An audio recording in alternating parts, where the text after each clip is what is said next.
Hey there, it's Charlie here from Asset Blocks. Oh, wait a second. Actually, it's Full Stack Business Owner. Yes, we've recently gone through a massive rebrand and pivoted our name to Full Stack Business Owner. However, we actually made some episodes of the podcast before the rebrand that we just felt were too good not to release.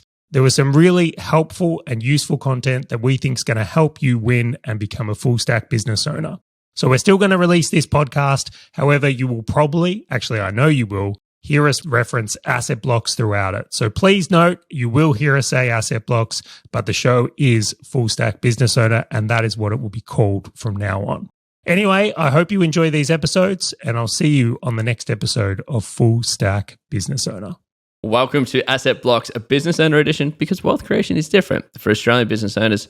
Today, we are here with Aaron Whybrow talking about 5 practical ways to increase your borrowing power. But before we get started, let's cue the disclaimer. Charlie here from Full Stack Business Owner. I need to let you know that Grant, myself, and the Full Stack Business Owner team are in no way, shape, or form qualified to give you financial advice or pick investment products. We highly encourage you seek out and engage the use of professionals when making financial decisions or comparing investment products. This episode is important because just like in business, our success is completely defined by our ability to access better leverage.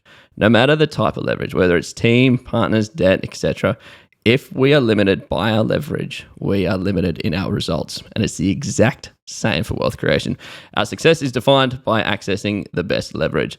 So if you're an Australian business owner who is feeling like you're limited by the access that you have to good leverage or debt, or you're just getting started and you just want to see what you can do to set yourself up for success, then this episode is for you. Now, if you do want to get access to Aaron or access to any of our other partners, head over to assetblocks.com.au, click on the resources and go to the partners section, and you'll be able to contact all of the people that we work with, as well as Aaron Whybrow. And if you do enjoy this episode, be sure to hit subscribe and share it with someone else who might be going through the same wealth creation journey that you are. Now, without further ado, let's get into the episode.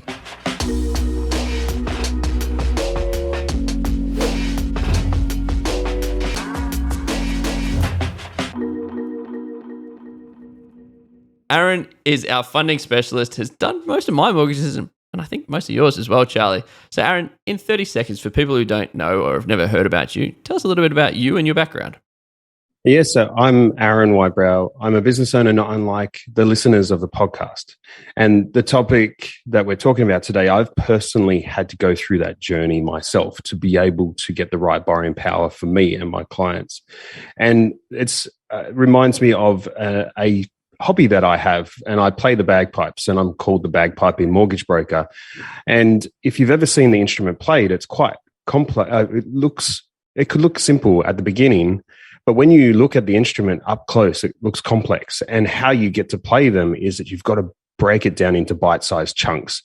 And those bite-sized chunks get put together and you hear the big booming sound that comes up. And it's the same with looking at how we increase borrowing power, how we look at that, where the borrowing power of the business owner looks simple from the distance. I'm making lots of money, mate. It's all good to go. But when you get into the nitty gritty of it, it gets a bit complex, and you've got to have those simple aspects. So what my job is to get that complex aspect, put all the simple bite chunks together and get great outcomes for my clients. I always love that us business owners just sit there and go, yeah, it's fine, mate. I'll just make more. Don't worry about it. We just never worry about the stuff on the other side. I am curious, like, obviously we're targeted towards business owners. What percent of the people that you work with are business owners? First, call them PAYG or employees, if you will. Yeah, the majority of my clients are self-employed or business owners. They may have one entity or multiple.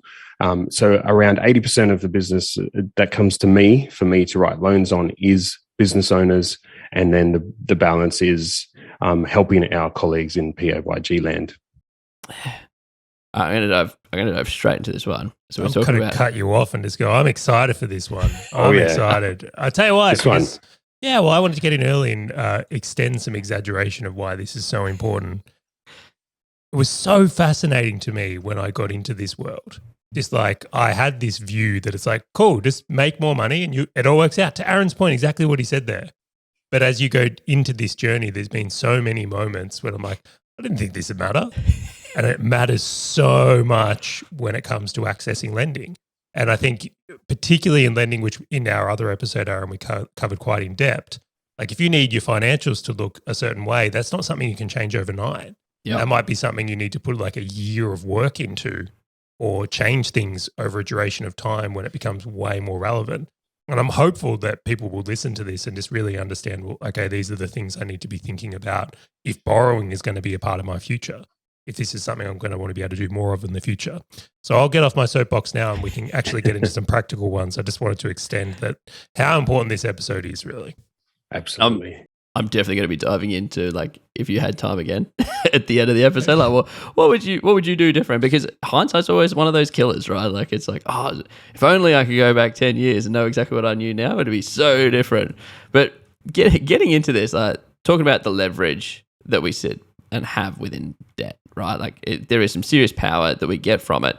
So how can somebody increase their borrowing capacity? Like I'm just going to open this question up, and Aaron, take us on a bit of a journey. Let's take that. We are looking at things from afar as business owners. We go, yeah, mate, we're making the money.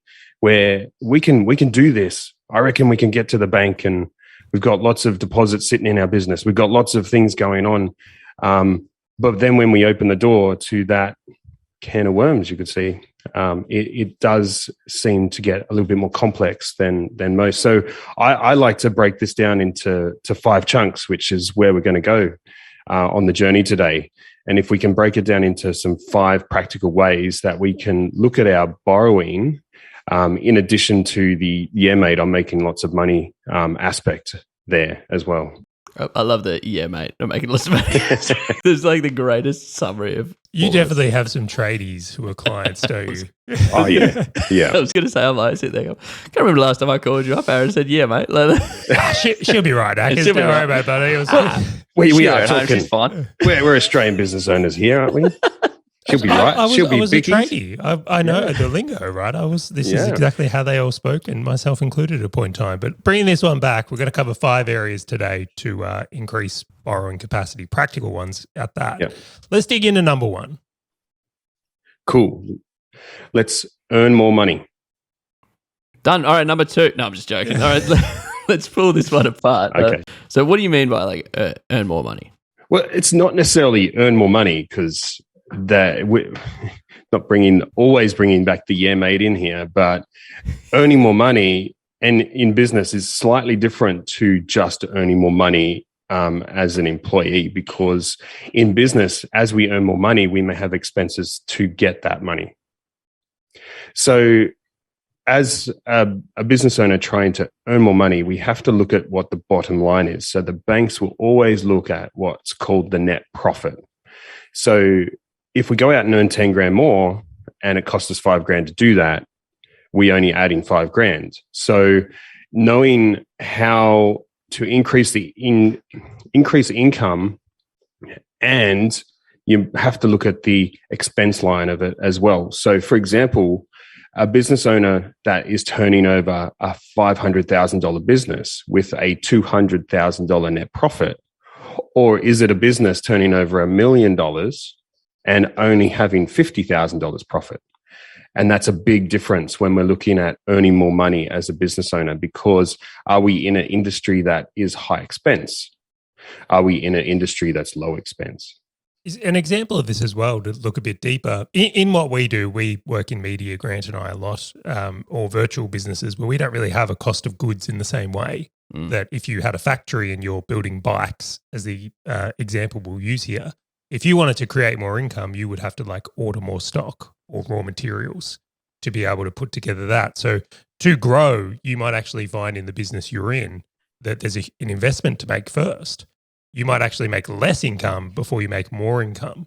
So to be strategic with that, or it might be more advantageous to look for wins where it just contributes to net profit rather than setting up a whole new location or a heavy investment if you want to get more access to borrowing.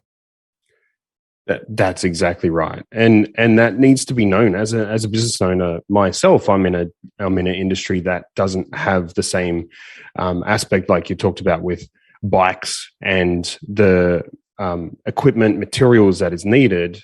There is some, but in the main, it's lending that I'm selling and getting remunerated for that. So expenses are slightly different. And the other one is if you know exactly how to change your net profit for your particular business, then we can look to what we can get that ticket to play at a higher level for any bank. We can open up the door to a whole range of options that anywhere from low cost to high cost and anywhere in between, depending on what your goal is to increase the access to lending and borrowing capacity. So I've even got an example here. One of the ones that I'll let you jump in after, Grant, but it's like for myself, I actually, in one of the years, I can't remember if it was last financial year or the one before, we actually held off buying, like we wanted a new car. We also wanted to expand the business and hire a whole bunch of people. And we held back on that because it was going to have a huge negative on the financials for that year, where if we kind of were like spacing out the hiring, it actually looked much cleaner because we were able to bring up the profits with that rather than taking a deep hit. Again, I think this is a topic not much discussed, but I just, even as you've said it, it's brought back the memories of when I've had to be a bit selective on how fast to grow because it can have impacts in the way Aaron's talking about here.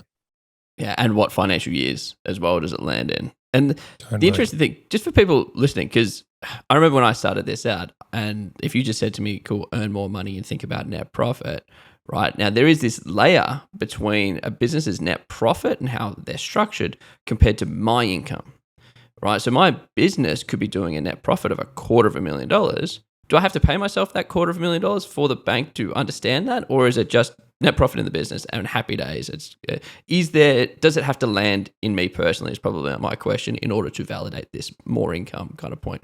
Yeah, you hit the nail on the head. This is where, as we go down extra option categories here of how we can increase our borrowing, is that we have a slight unfair advantage as a business owner when we go to the bank. We can pay ourselves money, and we can have net profit in the business. And to that point, when we're talking about increasing our income, it could be two-factor. We could increase our net profit, or we could increase our personal income. And obviously getting the right advice around taxation there. And in previous episodes, you talked about taxation as a great business partner or a poor business partner. And you can leave the profit in the company, in the financials. So they both count. They both can count. I actually didn't know that because I was like, do you have to hold up retained earnings and like just distribute hard one year? And you're right. Absolutely. As business owners, if we have that $250,000 that you mentioned as profit in our business, and let's say we've paid ourselves $100,000, it's like we've got two people walking into the bank. We've got our company in one hand and us in the other going, cool, we can go in and throw $350,000 down as income to access some money. Can I ask a probably very controversial question on top of this that you may have to defer? And is, if someone was to potentially juice up their wife's income or partner's income as well from their business, is there any advantage towards that and earning more in how it looks to the banks? There's always many questions when we delve into how can we increase our incomes and utilizing family and spouse, and that can have mechanisms of using family trusts or just using wages. And can we juice up our wife's income? Well, we have to meet the criteria of the lender that we're going to, and that could mean that we have to show their individual tax return as well as a higher level verification of that income. And can we juice up the wife's, in this case's income to a point where it helps our borrowing? Well, that's probably going to have more of an ethical, moral standpoint related to what is the outcome of that income that you are paying in your business to increase that profitability. So I might, if you are audited, for example, and your wife couldn't answer those questions, that could be another aspect that you have to, a challenge outside the borrowing capacity question that you might have to attain.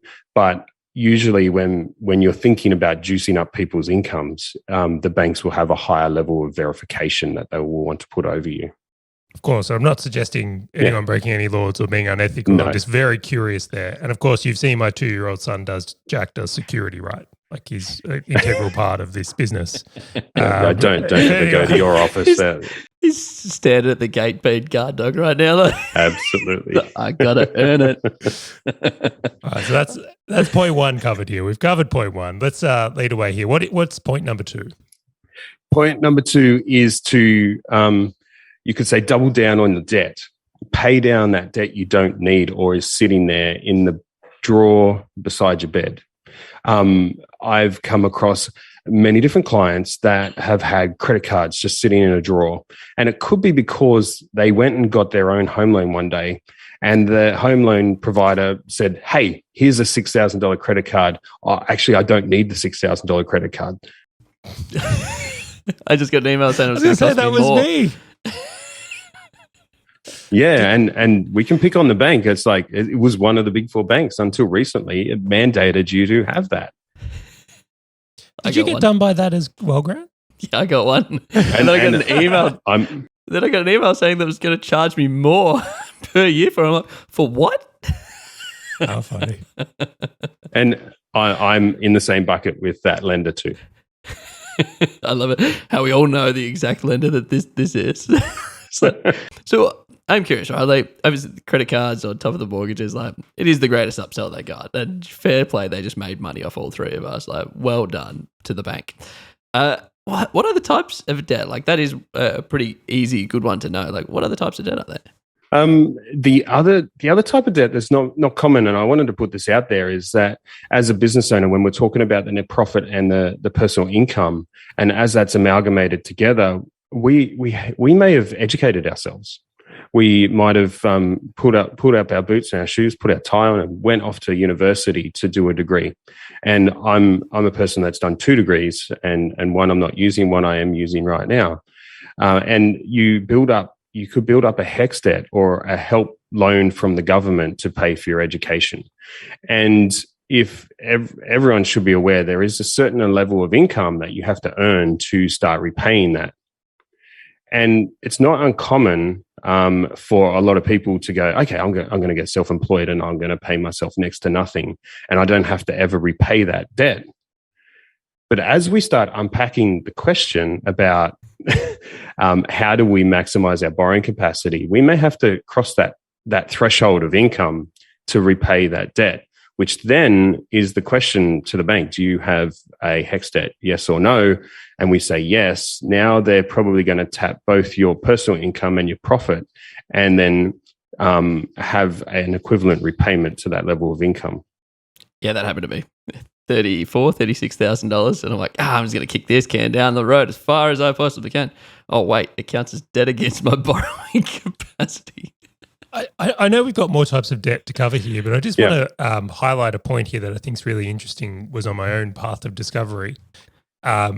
These types of debt aren't treated equally in the eyes of the bank either, I've come to realize. So I kind of viewed it as like, they just go, look, you've got this much debt, that's what you've got. But whether it's credit cards or personal loans or HEX or help or car loans, like, it's all weighted differently. And the one that really piqued my interest was the credit card. Is that even if the credit card is paid off, like you haven't used it at all, whatever the limit is completely untouched, they count the full amount and more, depending on which card it is. And I believe there's other factors you probably know better than I, Aaron. But can you please speak into that? Yeah. So credit card limits are approved for you to use at any time. So there's from a bank's point of view, they can't control how you want to spend that card. So it's already approved. So we can give you a loan one day, and then you've got a credit card of 20 grand, say, and then you move into your nice new beautiful home if it's your owner occupied, or you find that and as you guys have described, other expenses related to investment properties, and you go, holy moly, I've just drained my business dry. I need to pay for the new hot water or the doors. And obviously that wherever the doors have been damaged, the thing that I would say is that you could actually just get your credit card out and pay the bill. And that's what the bank is fearful of. And that's why when they wait different types of debts. Credit card and an unused credit card with a limit, they'll take a certain percentage. Some banks are at about 38% of the limit. Some are at 42% of the limit over an annual term. And that's how they consider your repayment. And even down to the point, some of the banks have even said, okay, if you owe something on your credit card, we'll take that percentage and then we'll take a principal component to make sure that you can actually repay that debt. Versus, say, HEX, when they'll go to the tables of the government, and then other types of debt that we'll jump into, they'll take their repayment plus whatever buffers they deem necessary. Interesting. Business debt. So imagine I got debt on business. Does that impact at all? Or is it just whatever I've got in my personal debt?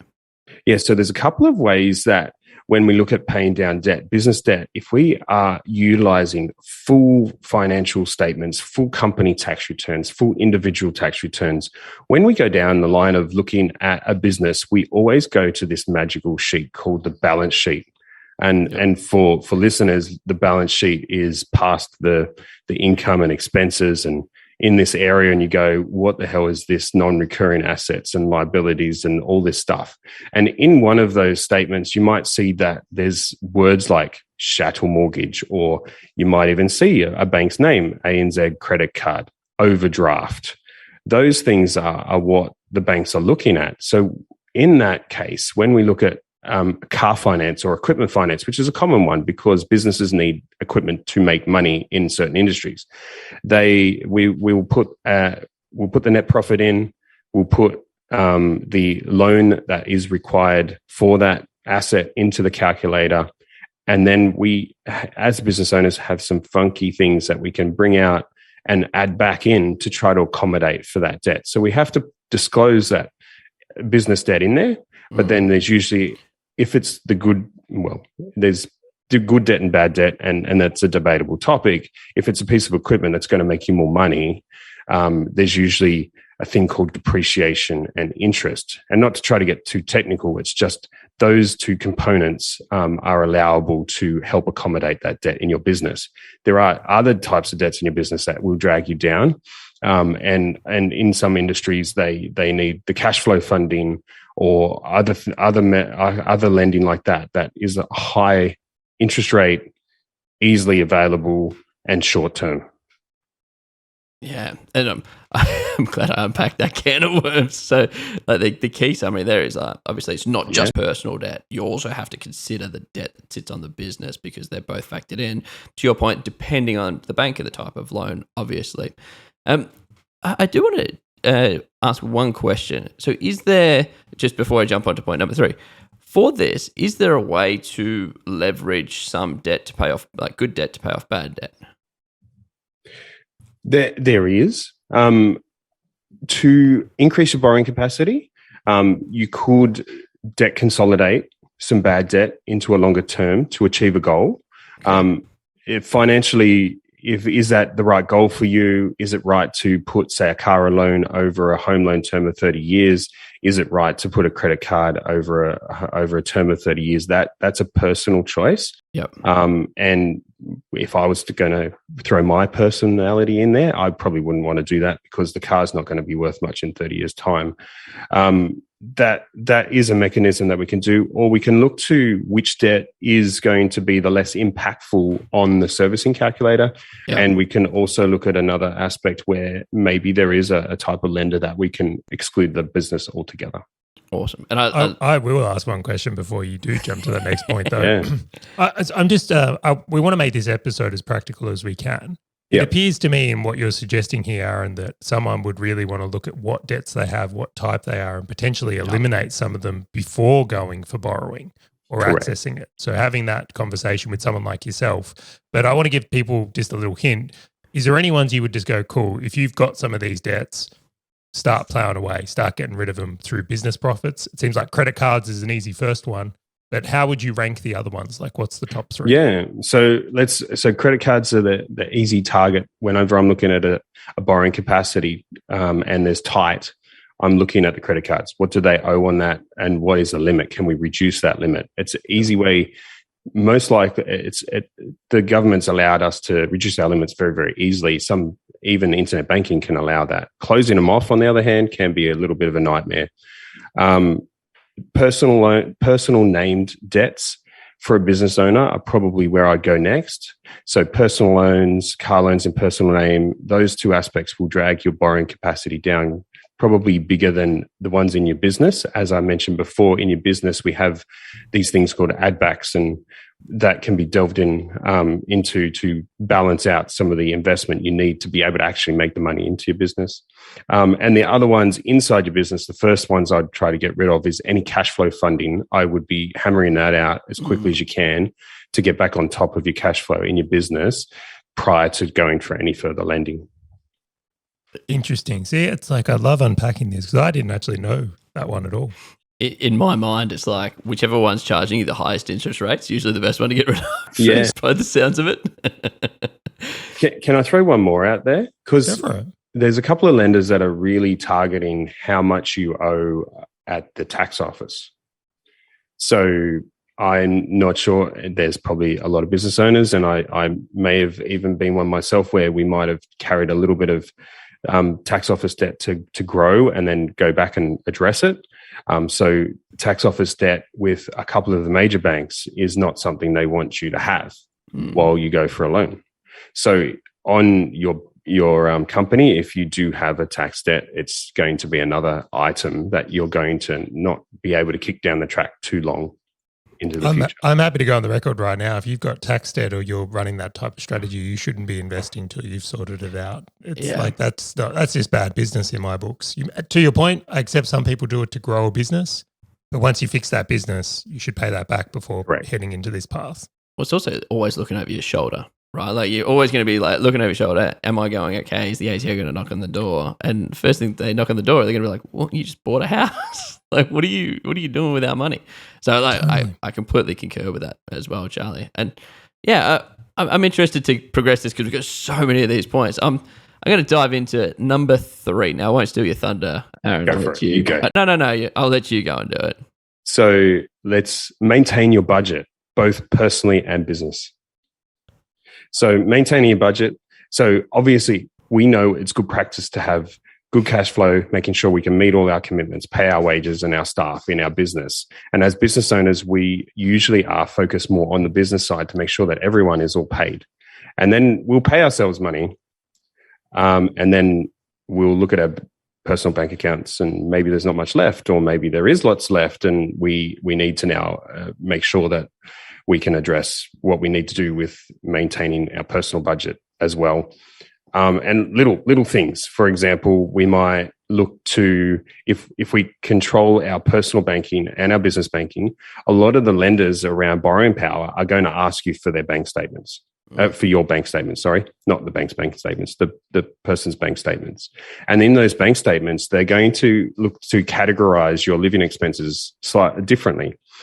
So where a middle to low income earner would go, say, put their kids to a primary school that's public, or whether a middle to higher income earner is going to use the private school, the bank is going to consider that differently. Or there's other expenses that aren't able to be achieved for the middle to low income earner that are able to be done at a high level.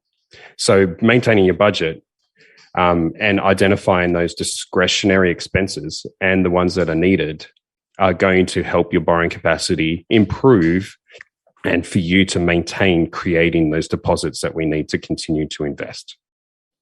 Yeah, I'll jump in on this one. One of the things I found surprising on this topic is that I've been asked numerous times to kind of prove our living costs when we've had borrowing. And I'm very fortunate that obviously Bianca is a bookkeeper, accountant, and does all of we do a monthly budget anyway. How handy that has come in when it's come to applying for loans that we practically have everything ready all the time has been massively helpful, and also just great from us being organised with our money. The other thing I found really surprising here is like if the financial year is obviously a long year, it's a big year. The amount of times, and even in recent times, we've had requests that they want to see like the quarterly BAS update. Or Aaron, you might know what this is actually called, but it's like the partial year of the accounting, the interim accounting. Yeah. Yeah, so being up to date with that stuff, where if you've been lazy in a financial year, you can kind of get caught out here. Or maybe the income hasn't been good in this financial year and you're trying to leverage last year's.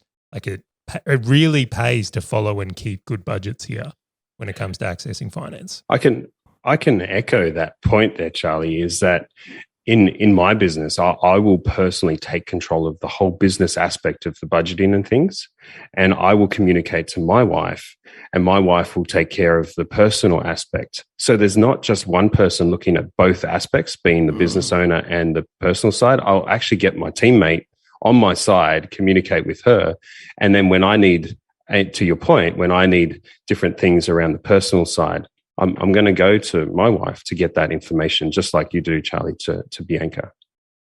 Yeah. And me to Hazel. Hazel, if you're listening to this, I'm sure we talk about it.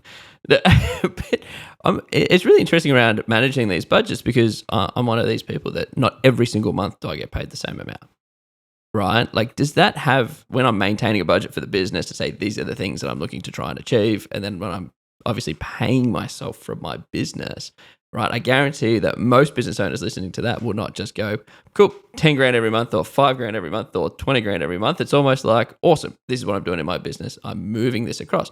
Does a fluctuation month on month matter? Or is it just cool, whatever you spent in the last month? Is that kind of what they're looking for, is just some kind of structure? Or do they look at that trend on, no, last month you spent $4,000 on your living expenses and the month prior you spent $6,000? Like, I'm just trying to understand the level of detail that needs to sit under this budget versus just I saved $5,000, or if that's all they care about, how much do you save every month?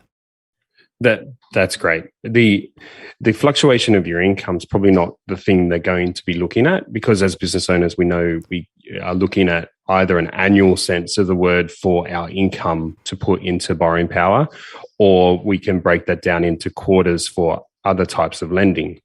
What they're looking for in the bank statements is, one is, have you been honest about your liabilities? And if they found that. And number two is about, there are lenders that will look at line item by line item to see if your living expenses have been disclosed correctly as well. So the emphasis is more on the spending versus the undisclosed debts versus the variability of the income that you're taking. And that is a known thing there related to any seasonality in business and things like that.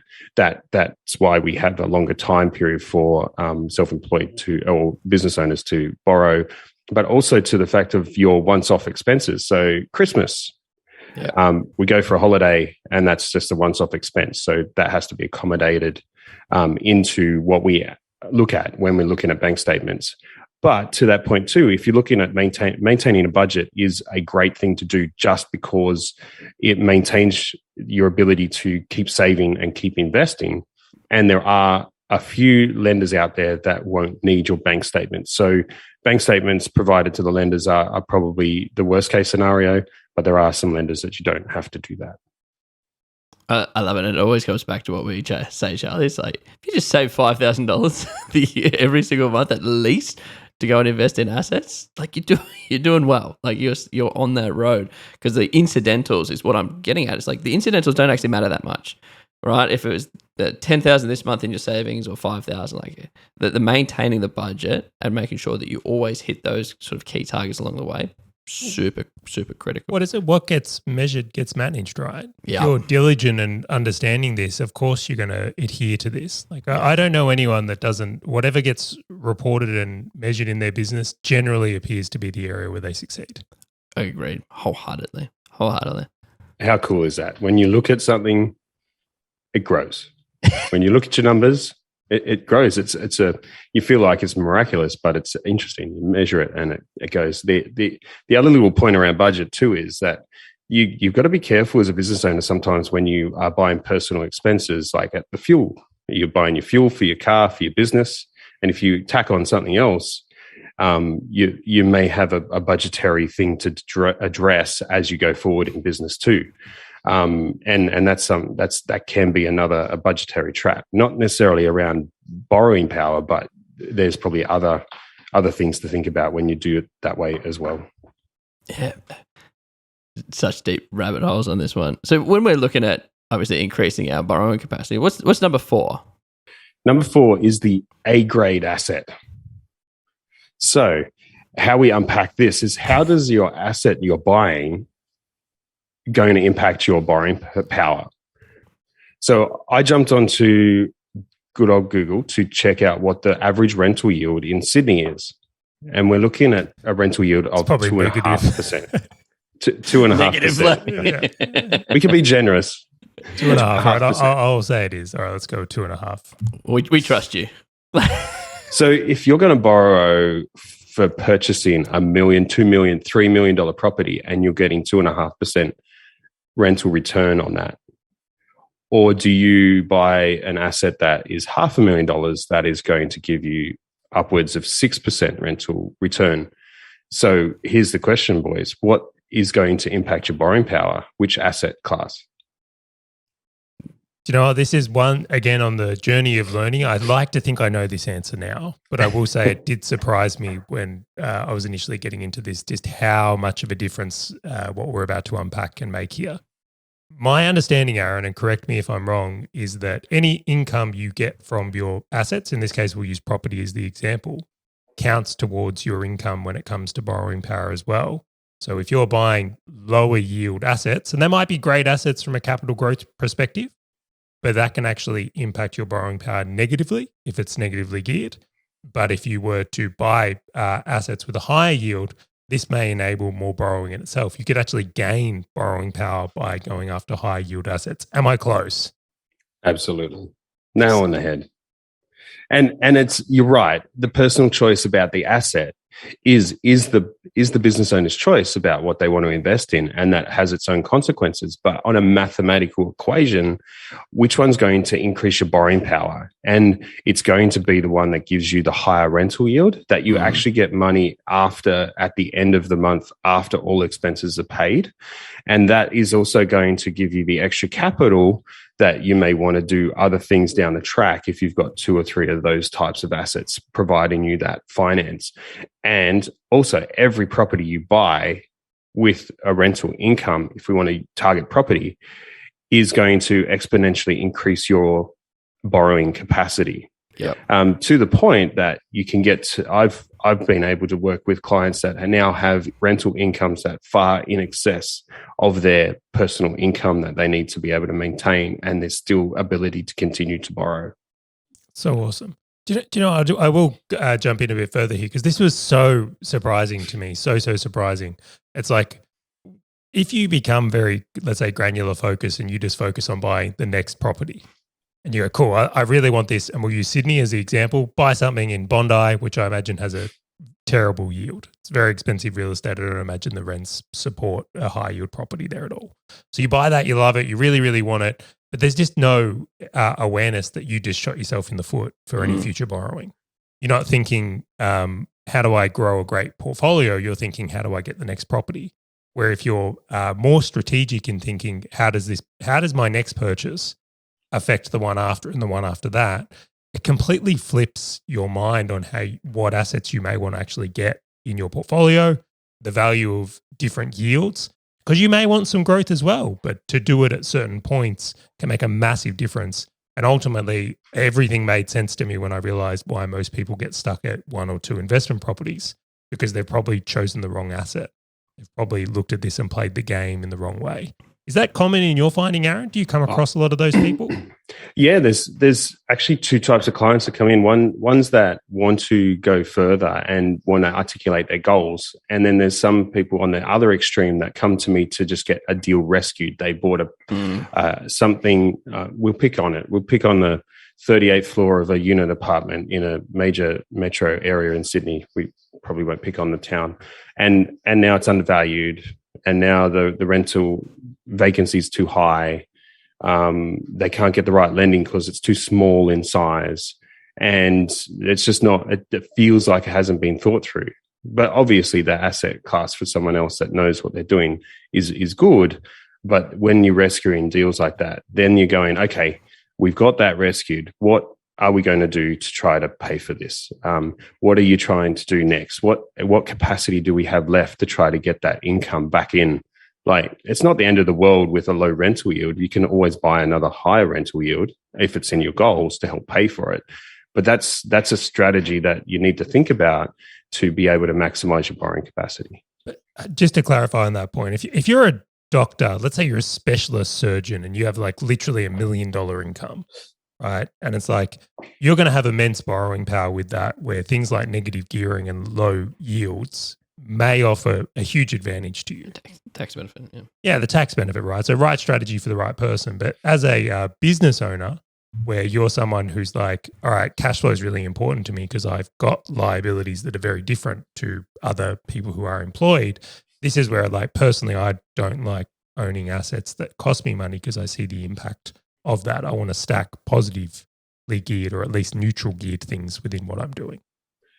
Yeah, and that comes back to that question that we could go back to the income thing is if your personal income is so high, there's a different strategy to someone that wants the business and has a more balanced perspective on that. The other thing in regards to the A-grade asset that I wanted to unpack is there's a few people that I've been talking to that wants to pull a deposit out of their business to buy an investment property because it's a popular strategy. And obviously, as a mortgage broker, it's a lot of lending that I do on that. The impact of taking that money out of the business, could you affect your borrowing power if that money could be used to buy a machine or a business asset that you could assess the return on investment that not only will bring you more income, but also double the deposit that you have to be able to pull out in the future to buy two assets where you're thinking now, I want to buy one. How about I invest into my business? Maybe it's a staff member, maybe it's a coaching program, maybe it's a machine, maybe it's something else to get that business rocking a bit more versus trying to take the profit out right now to buy one asset where you can probably put it back into a machine and then you can double your deposit and maybe buy two in the future. So buying an A-grade asset may not necessarily be the yields on property. It might be something to increase your deposit or your ability to build wealth out of your business into your own name. Have seen that. Have seen someone invest in their business and like choke the thing. It's like just dying for oxygen or more cash to grow. But it's also interesting around that opportunity cost, right? Like sometimes unless you looked back and went, oh, wow, that was actually a really bad decision. And the point, you just go, cool, these are the decisions I'm going to continue making forwards, because that, call it $100,000 sitting in the bank account of the business, has the ability to fund so many different things, right? Whether it's an apartment in Sydney, whether it's a house, I don't know, in a regional area with high rental yields, whether it's an asset, etc. Like that opportunity cost and assessing what is going to be the best asset for me to invest in.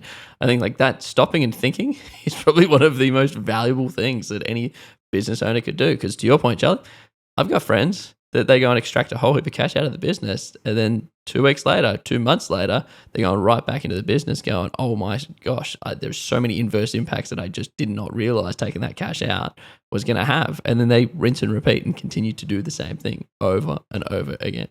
Just imagine you've got a competitor, right? Let's just use an SEO company as the example, right? I don't know this person, right? But there's two people running SEO companies that are about the same level.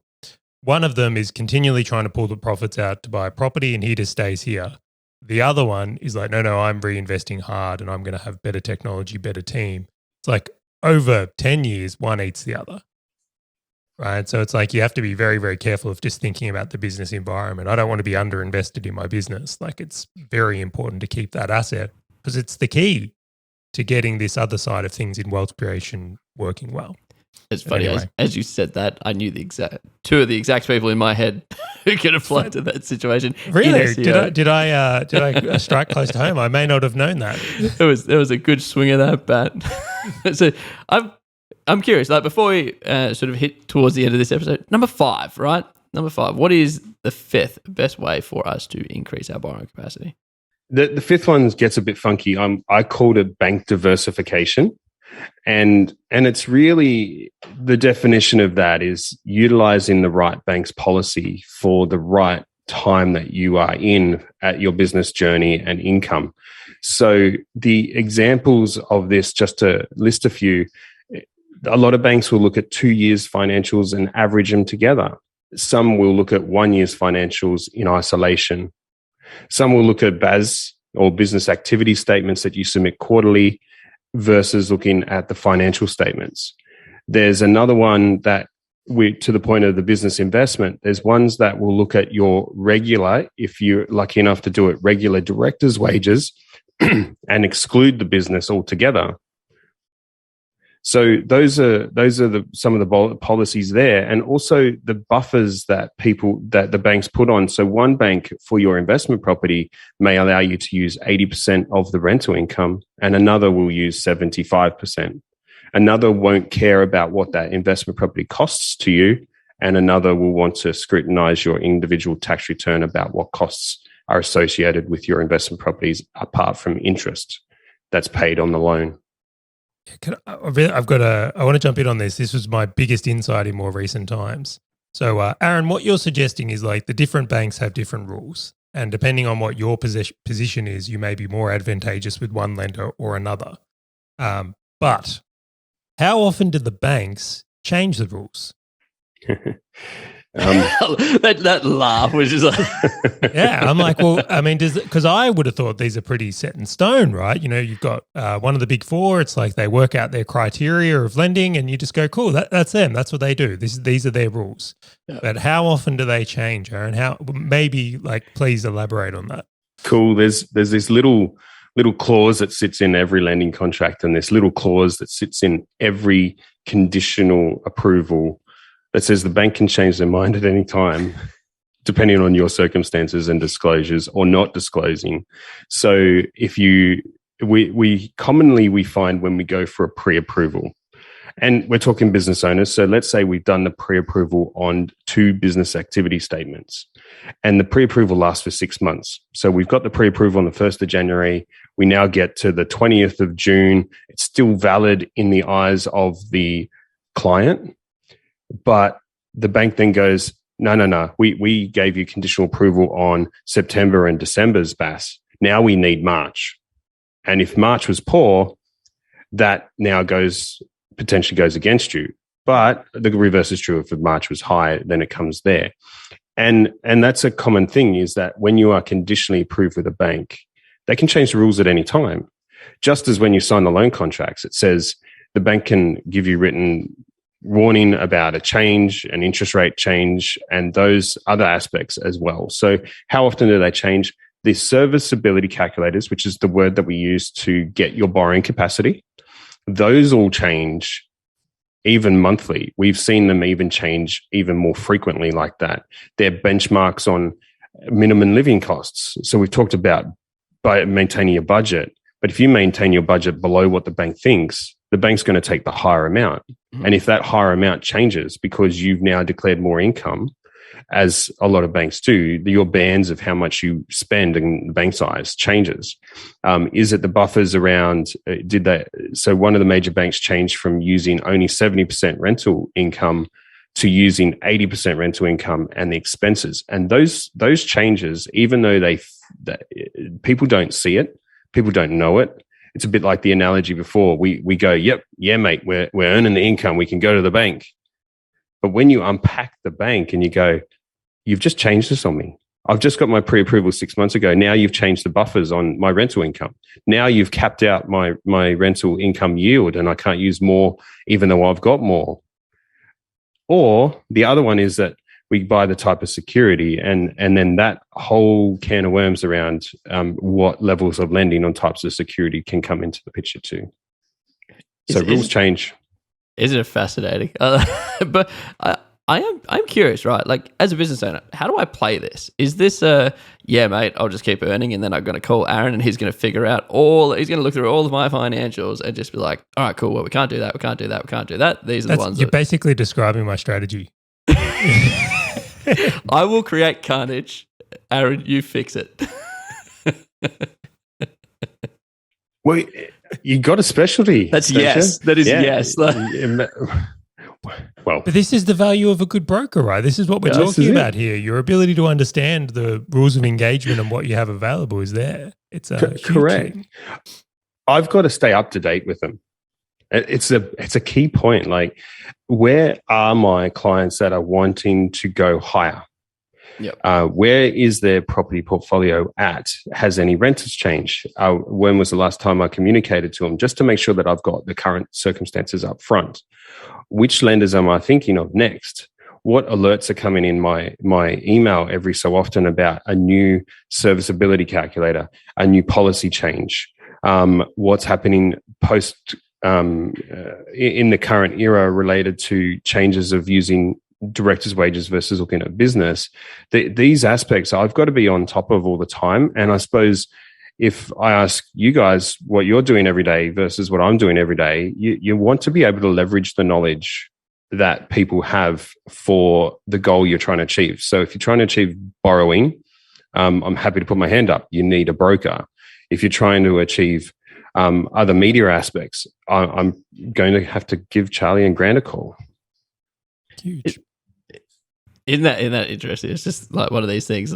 Everything that you're running through, I'm like, damn, there's so many levels to this. And I'm just like, so how do we win, Aaron? You're just going to talk to the person that knows exactly like all about these pieces of information. But I do have one very pointed question for you. All right, so we've spoken about 5 from earning more, reducing debt, and doing all of these things, A-class assets.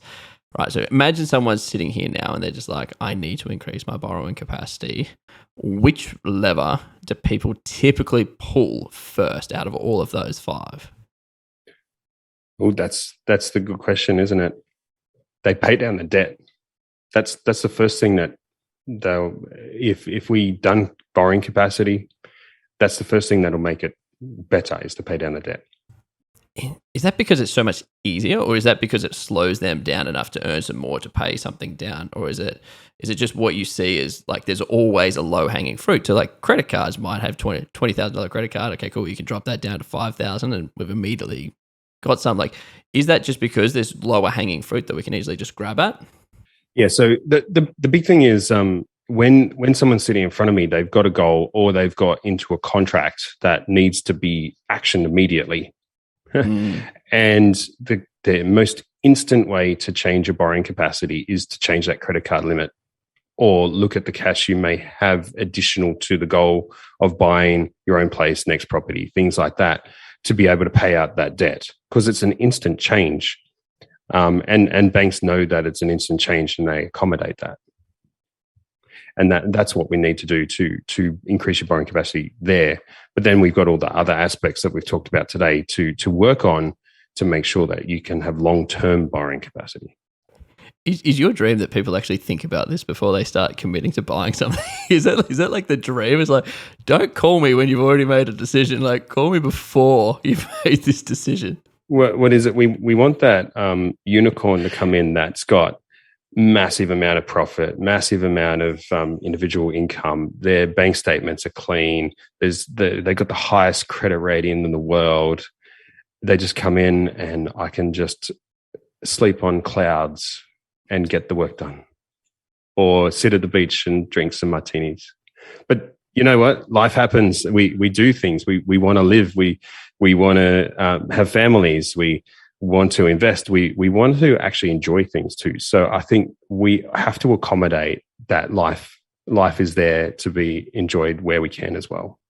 Yeah. I know one of the first things that I do when I'm looking at buying like a new property, and Charley, I know you're the exact same because we kind of do something similar, is literally first port of call. Let's call Aaron and see what we can borrow before we commit to anything. Because to that point, we need to understand, okay, well, what lever, like what borrowing capacity do we have? And then like what one of these 5 levers can I push and pull in order to increase that to the point that I want it to be at? Rather than going, hey, let's go and buy this $1 million property and then getting caught out going, Aaron, please fix it. I must say, I wish I did what you described, but unfortunately what I tend to do is send Aaron realestate.com listings and say, can I buy this? To which he's probably like, again? Stop it. He's just sitting there with like direct fees into your bank account going, nah, yep. He always lets me down gently when I have terrible ideas, but it's still nonetheless funny for me. It's good. Yeah, one of the questions I do have that's always been in the back of my mind, right? So in businesses, like we have some really, really good years and we go, great, I'm going to go buy investment properties in this example and load up on $1 million, $2 million worth of debt. Irrelevant on the point I'm trying to make here. for that, imagine that my business drops its income, right? Where I would not be able to go and get that debt today, right? Does that matter at all? Or does the banks just look at it and go, cool, at the point in time when you went and got that debt, you're able to service it with your income and all those kind of things. We all have down years and no worries at all. People have mortgages all the time and they lose jobs and they probably couldn't service it outside of savings. That's not the end of the world. Like, is that something that we even have to think about outside of obviously increasing borrowing capacity? Like, should I lay awake with one eye open or is it completely fine? That's just it's a really interesting question that's not asked that often. It's got probably two folds. It's like, did my property drop below the value that I actually owe on it? Did my earning capacity drop below what I actually owe the bank? And I suppose this is the personal story here, is that when you click the switch to go from I was in a PAYG role and when I went to full-time self-employed, my income went below the ability to borrow what I actually had borrowed. Yep. So the only problem it makes is if you do not pay the loan. Got it. And the other problem it makes is that if you're gung-ho and wanting to invest, and I was so gung-ho wanting to build business, and in the early days, I remember meeting Charley on the bowling barefoot bowl green, and I was out there, I was wanting to get stuff done. That frustrated me, and I had to change that. But my goal was bigger, but at that time, I needed to go through the journey to get to where I'm in now. Got it. So fluctuations did not impact the borrowing. If you go to borrow money, it's probably going to be a no. Agreed.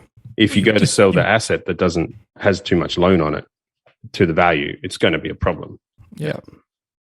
I think that was a really good question, by the way, Grant. I like that a lot. I hadn't actually contemplated it in a big way because it's like inevitably in business, there's probably is going to be down years or environmental changes. Like I look back to like the GFC or what happened for many businesses in the recent times we've had to deal with. And you look at that and go like many companies would have had down years or had to change business models or pivot. And then coming back to, I don't want to say starting again, but it's like you'd work on these 5 elements. You'd get back to 1 year's good financials and then 2 and eliminate debt, and then you can reopen your borrowing position. Yep. It's more making sure that what debt you've got now is not susceptible to any of those sort of peaks and troughs outside of having good buffering in place and reserves so you, of course, won't default and have time is probably a huge component of ensuring that as well, right? Yeah. There's a key learning there too is don't kick yourself. Just get up and get going again. Because if you kick yourself while you're down, you could probably stay down. So if you're feeling like your borrowing power is low and you're trying to get it up, it could be worth a conversation with a broker to be able to say, okay, well, you need it to be here, have some goals in mind and get going again. So I think the word I've got is if your borrowing power is lower than what you want it to be, don't kick yourself. Just get on and grind it and get up to being a super profitable business. My final question before we wrap up. This was the question I've been waiting 50 minutes to ask, right? So like, as we acquire more investment properties, of course, we're going to hit that glass ceiling at some point. And then we're going to go back to these 5 levers and try and push, pull and go, oh my gosh, how am I going to try and get more out? Is this an infinite game where you always see people push to be able to go and get it? Or is there a point where you go, you know what, you are going to hit this ceiling at some point? Right, like we can push and pull these levers and go for different alternative lending options and all these kind of things. But sometimes you just have to go, you know what, you just need to wait this one out. Like you can't just keep getting blood out of a stone. Is that something that happens, or is it, no, you know what, there is always a way. When there's a will, there's a way. There's always a different document to look at. There's always a different bank to go to. There's always a different thing like earn more, pay down debt. Or is it this ceiling that people do hit and it's just like time is now what you just need to wait for? Yeah, this is a really cool question, Grant. The thing is, I suppose it comes down to the banking industry. If we keep competition in the banks and have different policies, we're going to have a bit more of a borrowing game to play as we acquire assets. Number 2 is if we keep buying assets that have income off it and maybe income mathematically in excess of what we pay for it, we're always going to have the addition of income to be able to continue to buy. So competition, adding income all the time. And then if you add more of a reframe there, if you want to do it instantly, we're going to have a glass ceiling. If you want to do it over time, I'm going to have to say that there is an infinite style of play here, because over time, and I would say that we're going to have increases to rental income. We're going to have increases to property values.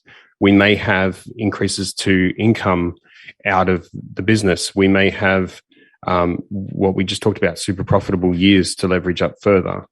And as we still have those aspects in play, we could look at the time aspect to go, we could purchase one or if not two A-grade assets. We could wait time. We could then go back now to buy 3 and 4, and then we can wait for time. And then mathematically, if we always look at the maths and we've always got competition with the lenders, there usually is a will and a way. If you want to continually upgrade, let's pick on the owner-occupied house. If we continually want to upgrade that, there's no income off that. It's just a place to live. So there will be a glass ceiling for you. I'm always curious about this, and people go into the journey and they're like, what happens at the end? Where do I know where it sits? So super appreciate that. And it's been one of those overly insightful episodes where I'm like walking away going, I thought I knew a lot of these kind of things, but everything from sort of earning more, making more income, paying down your debt, and we walk through sort of some of the key pieces of debt you should pay down first, maintaining a budget, the A-grade assets, or like choosing the right type of asset, and then like bank diversification as some of the great 5 levers, or practical levers, I'll say, to increase your borrowing capacity. So be sure to look out for the next episode. I absolutely love this one too, by the way. And if you want to get access to absolutely anything that Asset Blocks puts out, go to assetblocks.com.au and jump into there and download any of our resources. But before you do, what I do want to understand is, Aaron, how can people get a hold of you? This is a really cool thing. So you just mentioned jump over to assetblocks.com.au, jump into the partners section and you'll see me there.